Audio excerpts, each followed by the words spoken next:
Halo teman-teman, berjumpa kembali bersama saya di channel ini. Lagi-lagi saya akan berbagi informasi kepada teman-teman semua. Bagaimana mengunggah jawaban TMK. So pasti teman-teman, saya akan berbagi informasi kepada teman-teman semua.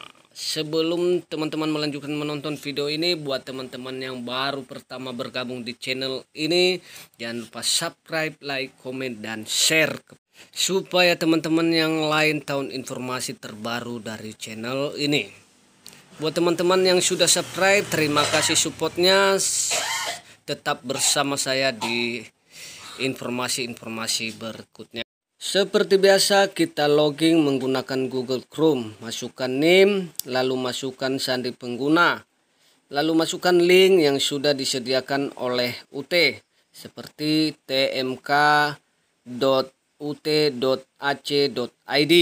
atau teman-teman bisa ambil linknya di link deskripsi. Setelah kita login, tampilannya seperti ini.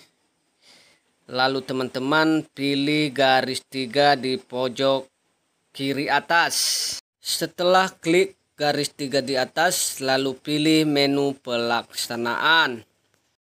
Setelah pilih menu pelaksanaan, lalu pilih unggah BJT.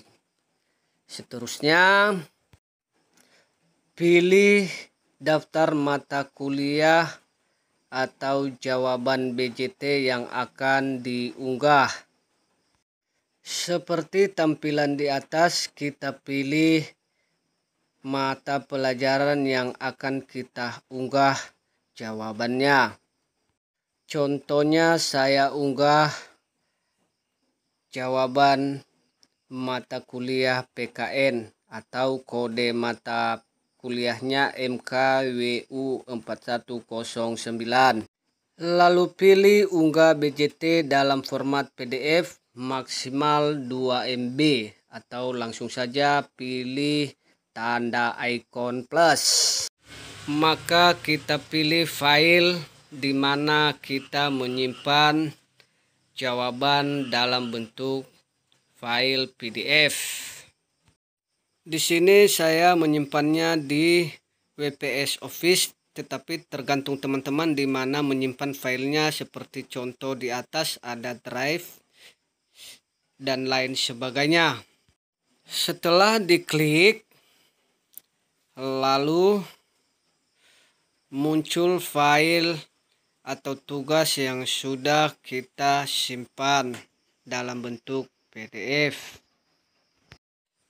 Lalu klik file yang kita unggah, contohnya BJT tugas 1. Maka otomatis tugas yang kita unggah tampilannya seperti ini.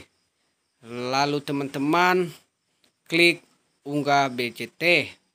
Setelah itu, maka jawaban teman-teman berhasil diunggah. Oke, demikian informasi dari saya. Semoga membantu dan bermanfaat buat teman-teman semua. Terima kasih, sampai jumpa kembali di info terbaru dari channel ini.